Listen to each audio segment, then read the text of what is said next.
আমি মশলাটা ভালো করে মিশিয়ে নিয়ে মশলাটাকে একটু ভেজে নেব। দিয়ে দেব ভেজে রাখা চিকেনের টুকরোগুলো।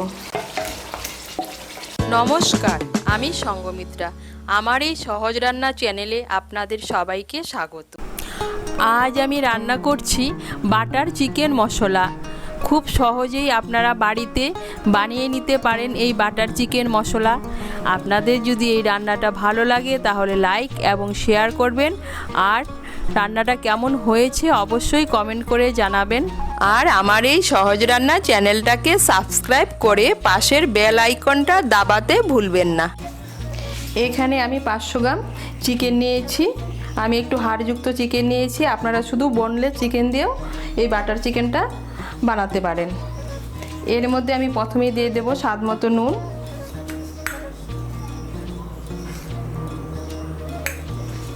দিয়ে দেব আদা বাটা। আমি এর মধ্যে 1 ছোট চামচ আদা বাটা দিচ্ছি। দিয়ে দেব রসুন বাটা, দিয়ে দিচ্ছি 1 ছোট চামচ রসুন বাটা। দিয়ে দিচ্ছি লঙ্কার গুঁড়ো, আমি 2 ছোট চামচ লঙ্কার গুঁড়ো দিলাম। আর দিয়ে দিচ্ছি লেবুর রস, 1 বড় চামচ লেবুর রস। সমস্ত উপকরণগুলো দিয়ে চিকেনটাকে আগে ভালো করে মেখে নেব। মেখে নিয়ে আমি 15 মিনিটের জন্য ঢেকে রেখে দেব। আমি চিকেনের পিসগুলো একটু বড় সাইজে নিয়েছি। আপনারা আপনাদের পছন্দর মতো চিকেনের টুকরো দিয়ে বানাতে পারেন। এখন এটাকে আমি 15 মিনিটের জন্য ঢেকে রেখে দেব।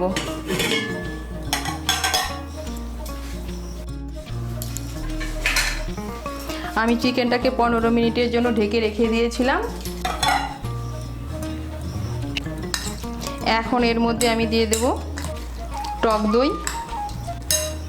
আমি হাফ কাপ টক দই নিয়েছি, নিয়ে টক দইটাকে ভালো করে ফেটিয়ে নিয়েছি। দিয়ে দেব 1 বড় চামচ সাদা তেল। টক দই আর তেলটাকে ভালো করে আবার চিকেনের সঙ্গে মিশিয়ে নেব। টক দইটাকে ভালো করে মিশিয়ে নিয়ে আমি 1 ঘন্টার জন্য ফ্রিজে ঢেকে রেখে দেব। আপনাদের হাতে যদি সময় বেশি থাকে তাহলে আপনারা আরও বেশি সময় ধরে ফ্রিজে ঢেকে রেখে দিতে পারেন। আমি কড়াই বসিয়েছি। এর মধ্যে আমি দিয়ে দেব 1 বড় চামচ সাদা তেল। তেলটা গরম হলে এর মধ্যে আমি দিয়ে দেব 2 বড় সাইজের পেঁয়াজ কুচি।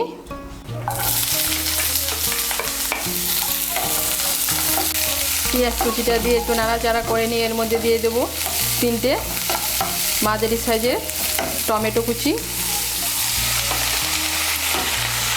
দিয়ে দেব সামান্য একটু নুন।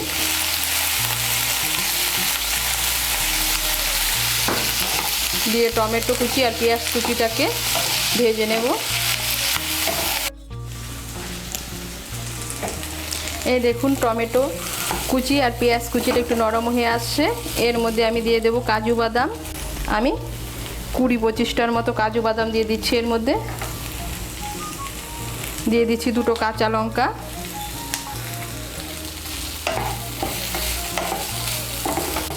দিয়ে দিচ্ছি ধনে গুঁড়ো। আমি 1 বড় চামচ ধনে গুঁড়ো দিচ্ছি। মিশিয়ে নিয়ে আমি টমেটো কুচি আর পেঁয়াজ কুচি আর কাজু বাদামগুলোকে আর একটু ভালো করে ভেজে নেব।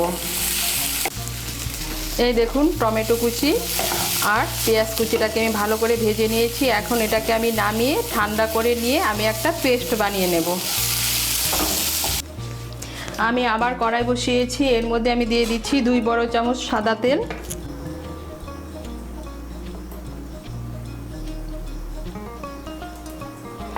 তেলটা গরম হলে এর মধ্যে আমি ম্যারিনেট করা চিকেনের টুকরোগুলোকে ভেজে নেব। আমি 1 ঘন্টার জন্য চিকেনটা ম্যারিনেট করে রেখে দিয়েছিলাম।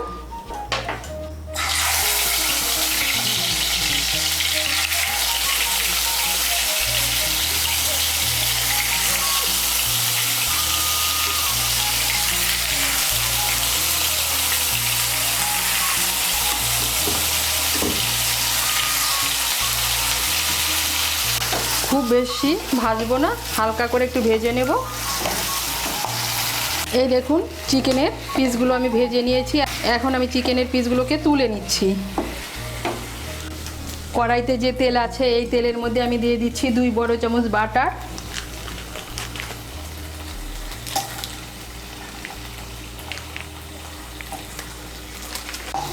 বাটারটা গলে গেলে এর মধ্যে আমি দিয়ে দেব আমি চিকেন মেখে রেখেছিলাম যে বাকি মশলাটা, সেই মশলাটা।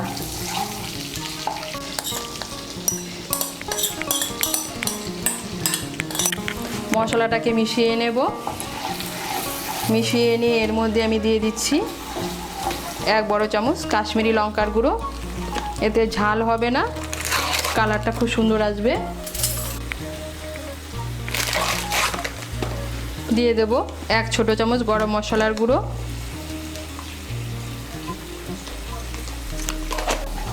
দিয়ে দেব সামান্য একটু চিনি। মশলাটাকে একটু ভেজে নিয়ে এর মধ্যে আমি দিয়ে দেব পেঁয়াজ টমেটোর যে আমি পেস্টটা বানিয়ে রেখেছিলাম, সেই পেস্টটা। আমি টমেটো কুচি আর পেঁয়াজ কুচিটা ভেজে নিয়ে এটাকে আমি পেস্ট বানিয়ে সেই পেস্টটাকে আবার ছেঁকে নিয়েছি।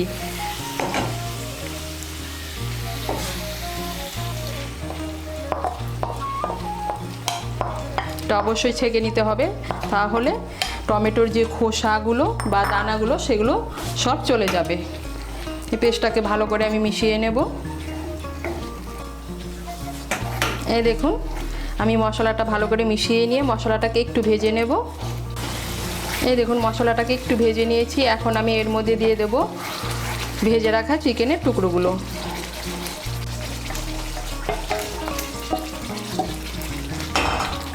টুকরোগুলোকে মশলার সঙ্গে মিশিয়ে নেব। মিশিয়ে নিয়ে এর মধ্যে আমি মশলার বাটিগুলো ধুয়ে 1/2 কাপের মতো জল দেব। জলটাকে মিশিয়ে নিয়ে আঁচটাকে মিডিয়াম করে আমি ঢেকে দেব চিকেনগুলো সেদ্ধ হওয়া পর্যন্ত।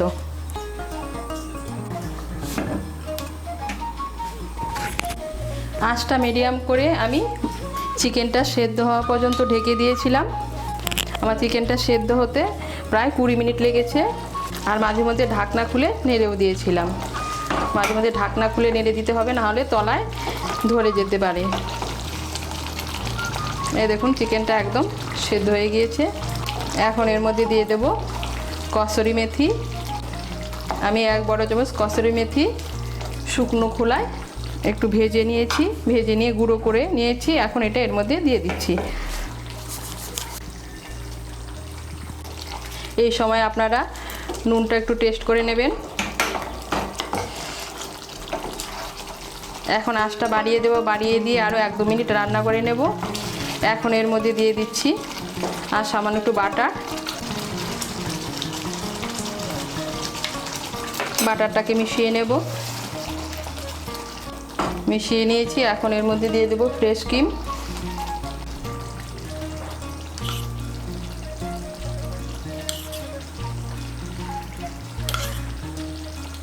আমি 1 বড় চামচের মতো ফ্রেশ ক্রিম দিচ্ছি। ফ্রেশ ক্রিমটাকে মিশিয়ে নেব। মিশিয়ে নিলেই তৈরি চিকেন বাটার মশলা। আপনারা আপনাদের পছন্দ মতো যে কোনো খাবার দিয়ে পরিবেশন করুন।